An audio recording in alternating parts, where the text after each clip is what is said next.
Hi, I'm Christine. Welcome back to my channel. In today's video, I'm here with my September mid-month wrap-up.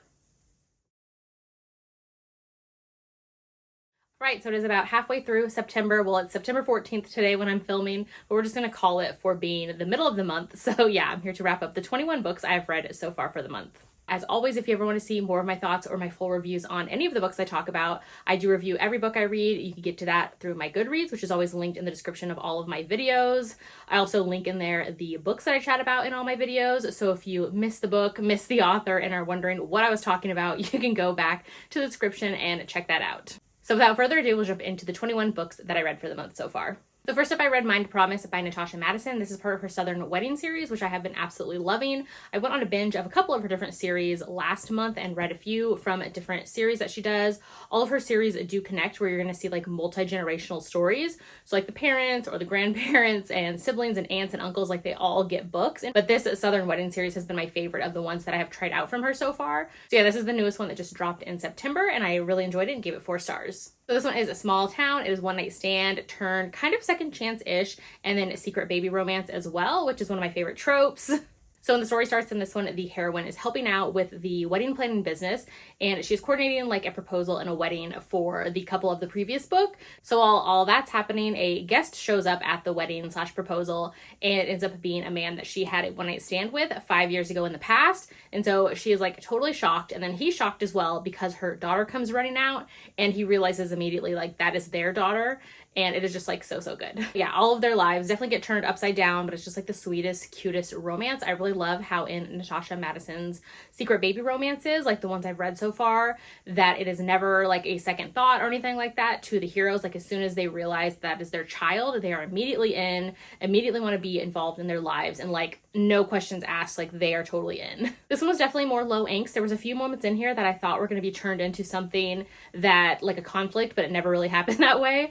So yeah, low angst, not my favorite in the series. I did enjoy the previous one more, but this one is just like great for the tropes that it is. I really enjoyed the audiobook as well. The narrators like really sold the characters for me. So yeah, 4 stars. Have really enjoyed this series. Next up, I read Shattered Truths by Helene Hunt. This is the 3rd book in her Lies, Hearts, and Truth series. That's like a total tongue twister, but I got it.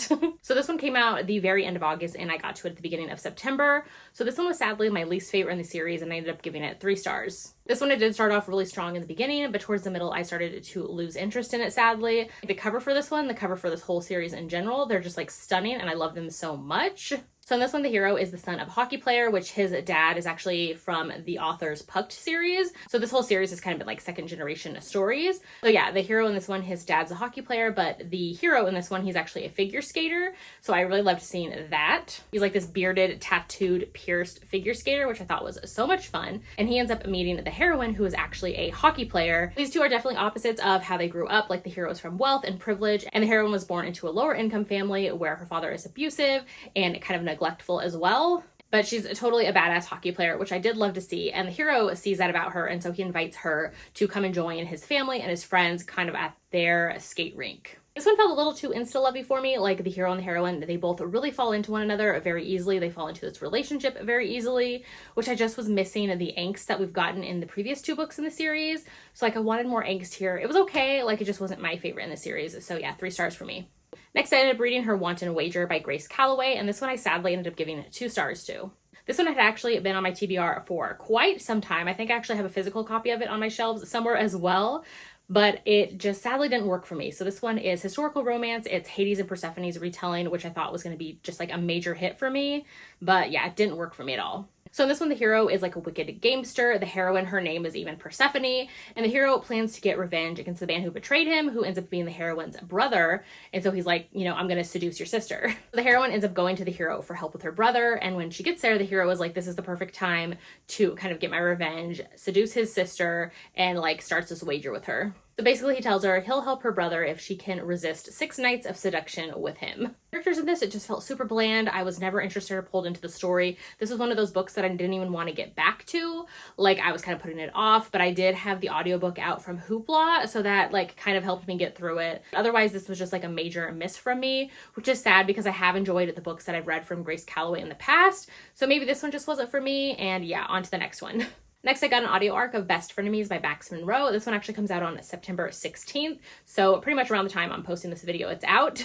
This one I had actually read Accidental Attachment by this author duo last month or the month before, and I really enjoyed that one, so I wanted to try another one from them, and I saw this one had like a similar color and cover vibe, so I decided to give it a go, but sadly this one just didn't do it for me, and I gave it 3 stars. This one, the hero and the heroine are co-workers. They're actually teachers at the same school, so she's the math teacher and he is the music teacher, and they're kind of enemies just because of where their classrooms are placed in the school. So the math classroom is right next to the music room, and so of course like the music room is going to be loud and a little bit more disruptive, and the heroine can't stand how it's always distracting her math students, so therefore she kind of loathes the hero who is the music teacher. And so yeah, they've worked together for 5 years but they can't stand one another. So we then cut to their spring break. They're finally like, okay, we're gonna get some time away from one another, but things kind of blow up in their face when the heroine shows up at the rental and the hero is there as well, and they find out that they both rented at the same place for their spring break. This one, it just kicks off with a bunch of like hilarious mishaps and hijinks and just like very like rom-com vibes. We have that like forced proximity of them being in this rental together and deciding to just like make it work for their spring break vacation. And then of course they start hooking up with each other as well. They end up going back to real life / work, and the heroine is the one who was like, let's put all those feelings,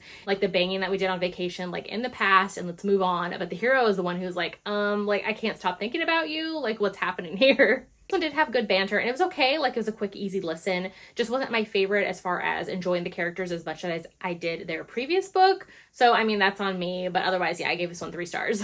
Next, I read Scoring the Player by Rebecca Ginchak. This one is part of her Campus Wallflower series, and this one I ended up giving 3.5 / 4 stars. This one is a college football romance. We have fake dating and opposites attract as well. In this one, the hero is the college's hottest like quarterback player, and then the heroine is kind of a wallflower, hence the name of the whole series, and she has always been like crushing on the hero. So one night at a party, she's actually talking amongst her friends and talking about like how hot and cool he is and like how he'd never be into a girl like her, things like that, where she thinks it's like a private convo with her friends. But the next day she realizes that somebody was actually recording their conversation, and like while you can't see who it is, like it's pretty obvious of who's talking about him. And so yeah, it kind of goes viral, and then she ends up getting stuck in the elevator with the hero, and they start to like have this conversation. So while stuck in the elevator together, the hero starts talking about the heroine like having feelings for him, and he says like, hey, they should actually like fake date because it would help them both out. Like, people are already talking about them, talking about the heroine, and people are already assuming that they're together. And then the hero is having some like drama with his ex as well, and so he's like, this would work out like perfectly, like we should fake date.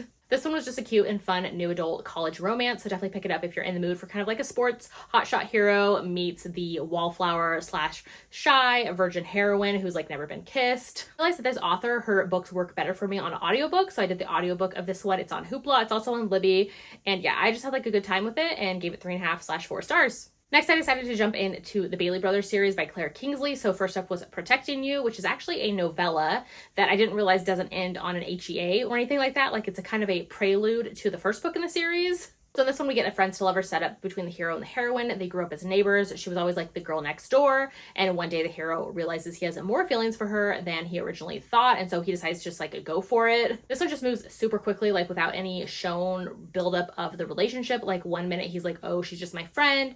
And the next minute he's like, oh my God, I love you. Oh my God, I'm buying this house for you. I'm going to propose. Like, this is going to be our future together. Sadly, I just didn't feel anything for these characters. And then the abrupt turn that the last bit of the story takes just kind of threw me for a loop. I wasn't expecting it and just felt so drastic compared to the rest of the story, which is, I mean, I guess it's technically setting up the HEA that the couple will get in book 2, which feels more like the first book in the series, because like I said, this one just read kind of like a prelude novella to the next book. So yeah, for what this one was on its own, I gave it 2 stars. Next, I jumped into Fighting for Us, which is the second book in the Bailey Brothers series, and this one I ended up giving it 3 stars too. Like I mentioned, after the first book, the novella, I was really wanting to see the couple get their HEA because that one felt so unsatisfying. So in that one, we saw that they grew up as neighbors, and then he proposed, and then tragedy struck, and he has spent the last 8 years in prison.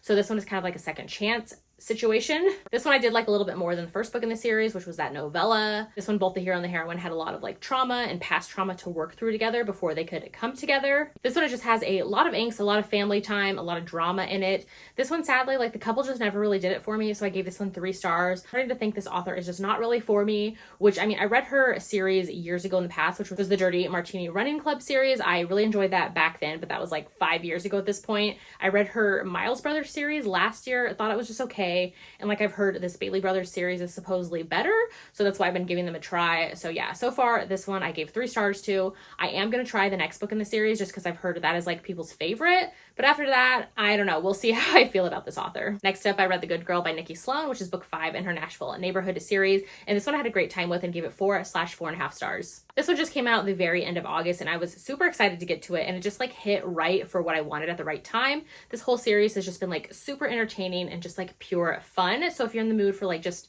smutty fun with some plot as well, like this series will definitely hit for you. So in this one, we have Brother's Best Friend, we have Bad Boy Meets Good Girl, we have some seduction lessons of teach me moments, we have kind of a forbidden romance, and a little bit of fake dating as well. This one was fun if you've read the entire series because the hero in this one is actually the ex-boyfriend of the heroine of book 1. So that was fun to see him finally kind of grow up. He's been working on himself in the years since he made an appearance in that book. And so you kind of get to see him kind of growing up and, you know, getting his life together. And then the heroine of this one, she is the sister of the hero of the frat boy, the previous book in the series. And so it was fun seeing her get a story as well. So basically in this one, the heroine is like the classic good girl. She's a virgin. She's never been kissed. Her parents kind of control her life and make all of her decisions for her, but she's very tired of that. And so one day she and the hero, who is her brother's best friend, they end up having this moment, like they haven't seen each other in years. And before he realizes who she is, like being his best friend and business partner's little sister, he's like, ooh, like I'm kind of interested. But then his friend tells him like, no way, don't go for my sister. Like she's off limits. So we cut to like a year later because the hero's like, you know what? I'm going to like listen to my friend. I don't want to mess up my friendship. So he kind of tries to avoid her, but she is like, you know what? I've had enough of this. Like we obviously have something here. Like, let's just give in. You can teach me. I want you to like be my first for everything. Like, let's just do this kind of like secret relationship style. So this one was just a lot of fun, especially if you love those kind of like teach me sensual lessons in books. They have a lot of that. The heroine in this one, she wants to become a personal chef as well. So I loved seeing her aspirations for her career. The hero in this one, there were moments in here where he kind of rubbed me the wrong way, or I didn't feel like he's fully grown as a character and he felt kind of like immature. But like for what the book was, it was fun. So yeah, 4/4.5 stars. Next up, I read The Brood by Daphne Perry. So this is book 6 in her Calamity at Montana series, which is a small town romance series. And this one was just a fun time, like not my favorite in the series, but it was good. So I gave it 4 stars. It's probably more on like the lower 4 of a 4-star though. So in this one, we have Brother's Best Friend, we have Age Gap, we have Grumpy Sunshine, we have a forced proximity with them becoming roommates, and then the hero is actually a widower hero as well. So in this one, the hero is a high school teacher, and one day he gets a call from his best friend, and he's like, hey, remember that favor you've owed me for years? Like, I'm calling it in, and I need your help with my sister, which of course is the heroine. So basically, she's a social media influencer, and she kind of travels around and just does all of these things. And so her brother's like, hey, my sister's going to be coming through Montana. Like, she needs a place to crash. Could she live with you for a couple months? First, the hero is like, no, thank you. Like, he's super grumpy and broody and just like keeps to himself.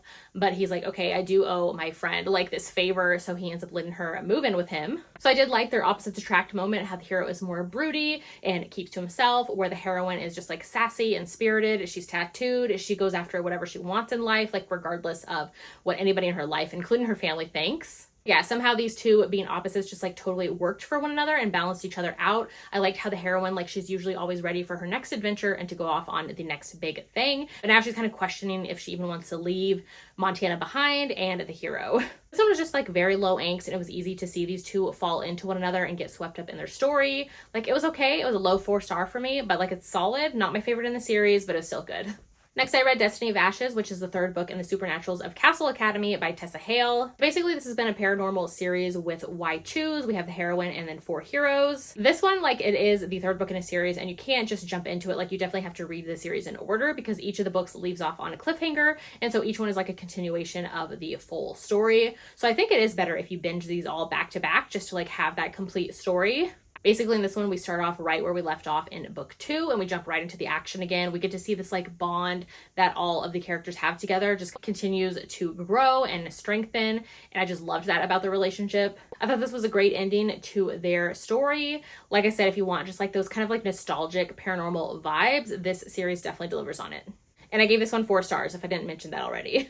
Next, I had an arc of Peaches and Dreams by Juliette Cross. So this one comes out on September 21st, and I love this one so much, I gave it 5 stars. This is a standalone part of the Green Valley Heroes series, which I have only read the 2 books in the series that are from Juliette Cross. And like they're all standalone, so you don't need to read them all in order or anything like that. The series also has my other favorite small town from Juliette Cross, which is Parks and Provocation.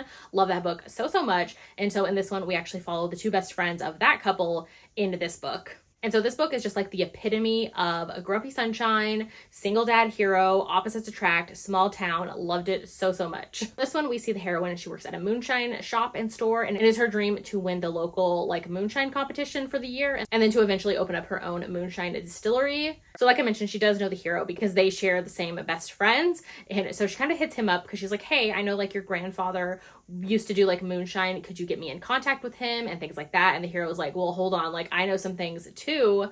And so they kind of like get involved in each other's lives. I loved how the heroine is just like so sassy and throws the hero for a loop like in the best way. And I loved how the hero is kind of the one more buttoned up and reserved. And she always refers to him as like the mom who's like asking like, did you make sure to bring your coat? Or like make sure to have your phone with you or your walkie-talkie and like all of those like kind of things. So he's very much like a caretaker, which I loved. He's also a single dad to his son, which was so cute. I loved how his son is in the story. He's definitely a part of the story, and I loved all of his moments in the book as well. I just loved everything about this book. Like we get to see the characters from the other book in the series from Juliette Cross, which was so fun. The hero's grandfather and his grandparents are in the book. I loved the hero's son moments in here. Just like so much small town charm. Tons of banter, tons of flirting, tons of spicy times as well. Like just so much fun. If you love a small town, single parent, grumpy sunshine, this is like going to be perfect for you. And it's out on September 21st. Next, I had an audio arc of Cleat Cute by Merrell Wilsner, and this one comes out on September 19th. So this one I ended up thinking it was okay, and I gave it 3 stars. So this one is a contemporary sapphic romance with soccer players, and it's described as having a Ted Lasso vibes, which I could totally see that being the case with this book. Basically, in this one of the heroines is a veteran of the U.S. women's national team for soccer, and in the decade of her playing, she's kind of like lost her joy of playing the game. So then an injury kind of puts her out of the game as well when they're trying to gear up for the World Cup, and so the other heroine ends up being called in to play for the team. So she's like super excited because the first heroine has always been like her childhood crush and her like role model for the sport. Like she has her posters up on the wall, all of those things, and she's like totally crushing on her as well. I'm gonna start off really strong, and then they end up in this like friends with benefits situation. I did think it lasted a little bit too long, and I kind of want a little bit more to some of the things that are brought up in the story, which we didn't really get. We do get some discussions in here about ADHD for one of the characters, and the other character having a possible autism diagnosis, which I felt like we didn't get enough from those, and then it just kind of felt unbalanced with the romance and the plot of the story, which is why I felt like it was just way too long. Yeah, it was okay. I was hoping for a little bit more, and so that's why I gave it 3 stars. Next, I read Loving You by Samantha Chase. This is a new book in a new series from her, and this one I had an audio arc of it, and it comes out on September 19th as well. So this one I ended up giving it 3.5 stars too. This one is a small town, friends to lovers, opposites attract between a single mom heroine and a cinnamon roll hero. So in this one, the heroine is the single mom to her 8-year-old son, and she just opened up a new business in town. So it is called Books and Beans. So basically, it's a bookstore and a coffee shop in one. And the whole town kind of has it out for her, though, with some things that happened in the past involving her child's father. So she has that kind of like added drama circling around her, and it's kind of affecting her new business as well. Then the hero is from the small town, but he left as soon as he could. Like he could not stand the small town life, and he moved to like the big city and had like this marketing advertising job. But when he ends up getting fired from that, he's kind of forced to move back home to a small town. He moves in with one of his sisters, and his sister also works at the bookstore with the heroine. And so she's like, hey, like this lady could use your help, like with your advertising and marketing background, like of helping her business. And so that's how the hero and the heroine get involved in each other's lives. This is another one where it starts off with a friends with benefits situation first, and then of course leads into more. The romance in here was pretty easy and low angst, but all of the like drama and the angst of the story came from the family drama that's involved with both the hero and the heroine. So like I mentioned, the heroine in this one has some issues and drama with her son's father and his whole family, and then the hero has issues with his dad and kind of a complicated relationship with him from growing up. So yeah, we have all of that kind of like external family drama happening for both the characters. Like I mentioned, the beginning of the story did start off stronger for me. I just wasn't super invested in the characters, and especially wasn't interested in the family drama. So like it was okay. It was an audiobook though, so that did definitely help me get through it. It was my first time reading anything from this author, so I thought it was okay, and I'd possibly be interested in trying books from them again in the future. So yeah, I gave this one 3.5 stars.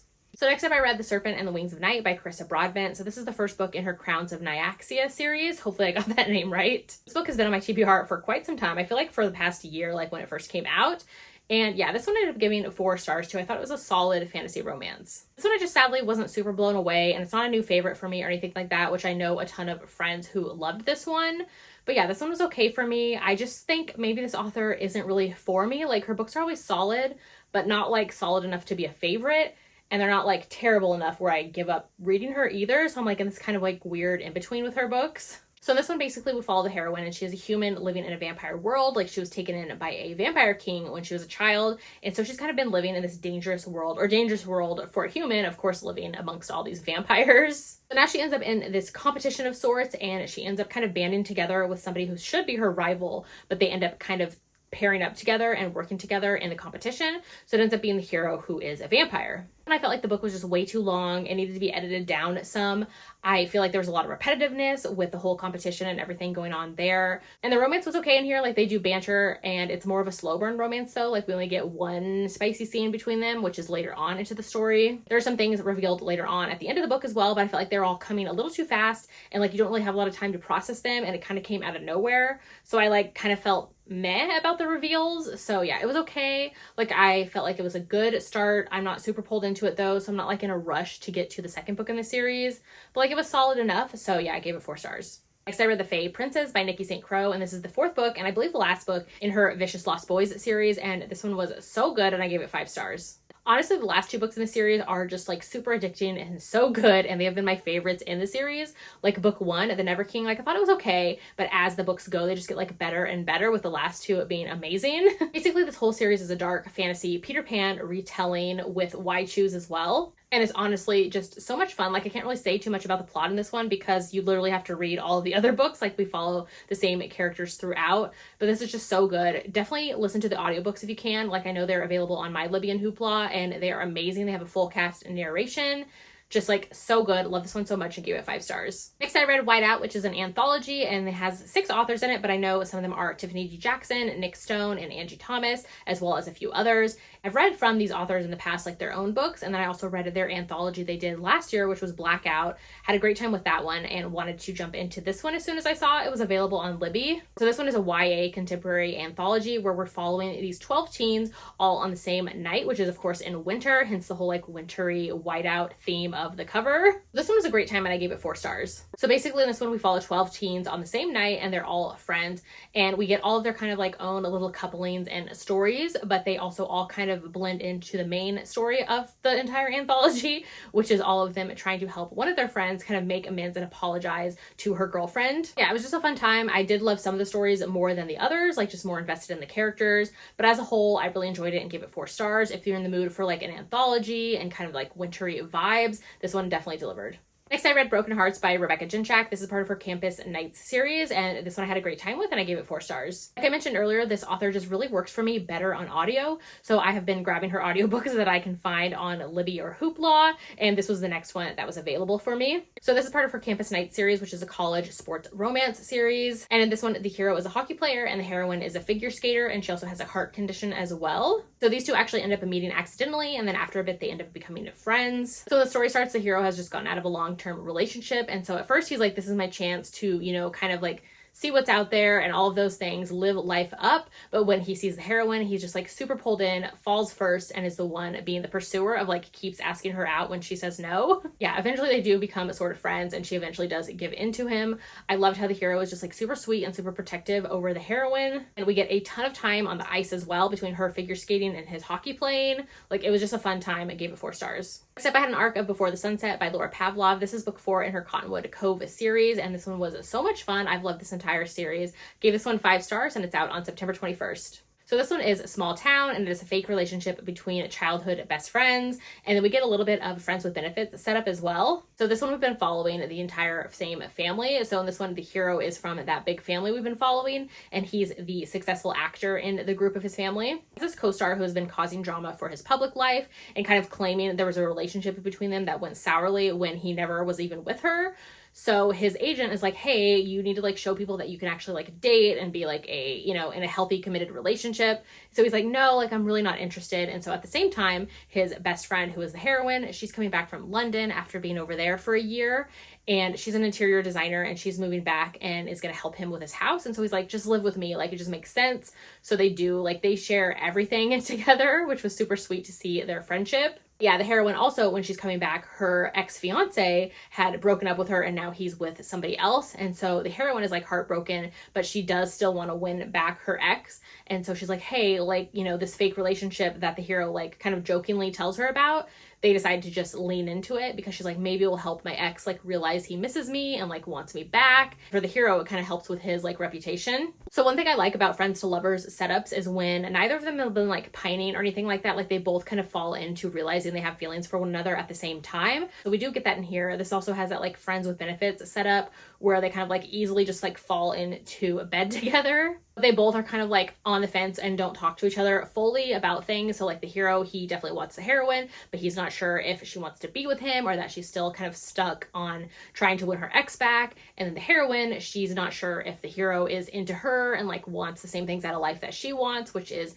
getting married, having babies, like all of those things. So they're both like thinking the other one's only in it for the months that they agreed on. So they should have like talked a little sooner, but I mean, then we wouldn't have a story, obviously. And yeah, this was just a fun one. I love this entire series. I love all the appearances of the hero's family, seeing all of them, and I cannot wait for book 5 of the series, which is going to be so good. It's going to be a single dad romance, and I cannot wait. Gave this one 5 stars. It's out on September 21st. Next, I had an audio arc of Here With Me by Brooke Montgomery. This is book 1 in her Sugarland Creek series, and this one had like so many of my favorite tropes. So this one has age gap. We have ex-boyfriend's dad. We have workplace romance. We have small town. We have Western cowboy vibes. It's forbidden. We have opposites attract. We have secret relationship. Like just so good. And if I didn't mention, I did give this one 5 stars. So in this one, the heroine is the only daughter in her family, and they own the Sugarland Creek Ranch.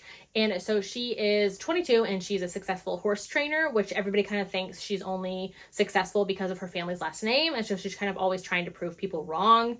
And so at the beginning of the story, she's at a rodeo and she sees this guy across the room kind of watching her. And so she decides to go and confront him and is like, hey, like, what's going on? Are you interested? Like, you want my phone number? Like, what's up? So I loved that about her, how she's just like sassy and bold and will just go after what she wants. That ends up being the hero and he's kind of thrown off, but eventually they do give in and have this like super passionate night together. Then the next morning, the heroine realizes that he's actually her ex-boyfriend's dad. So she takes off and the hero is like, well, I'm going to be seeing her again because I just got hired by her dad to work at her family's ranch. Loved seeing the obvious passion between the hero and heroine in this one. Like I mentioned, there is age gap. She's 22, he's 44, so he is double her age. He's also her ex-boyfriend's dad, which they don't realize at first. But one thing I really enjoyed about this book is that it has a ton of emotional depth to it as well for the characters. It does deal with some hard-hitting things, so definitely know that before going in. So at the beginning of the story, the hero has lost his daughter, so he does have suicidal thoughts. There is a suicide attempt as well, so just know that going in. A hero is also a former bull rider, so I loved all the like bull riding little quips and moments in here between the hero and the heroine. And yeah, I liked seeing him kind of rebuild this relationship with his son, who he was obviously absent from his life for a bit.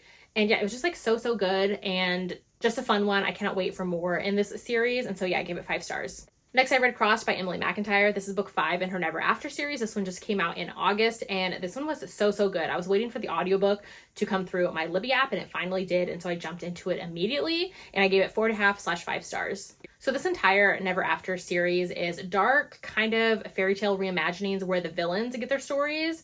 So yeah, this one was so good, and it's based on The Hunchback of Notre Dame. If you are a dark romance lover, I think this book is definitely going to be for you. Like, it has all the dark romance vibes of the like possessiveness and the stalking, and just like so good. This one just definitely has like those anti-hero vibes. So the hero in this one is a priest, and the heroine is a pole dancer, and they end up kind of meeting. She is also the guardian and takes care of her brother, who is younger than her and is neurodivergent.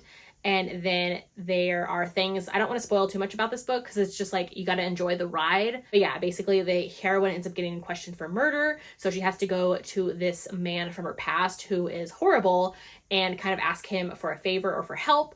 And so yeah, it kind of goes from there, and it's just like so good, and I loved it so much. The audiobook in particular was amazing, and yeah, if you love dark romance, definitely check this one out. And then lastly, I just finished this book. I had an arc of My Robe to Ruin by Erica Ridley. This is the 4th book in the Wild Winchester series, and this book was just so much fun. I gave it 4 stars. So I have enjoyed the entire Wild Winchesters series. This is a historical romance series with found family vibes. Basically, there are 6 Winchester siblings, and they were all taken in after being orphaned by this like loving, wealthy baron, and kind of like helped train or help hone all of their skills that they all have.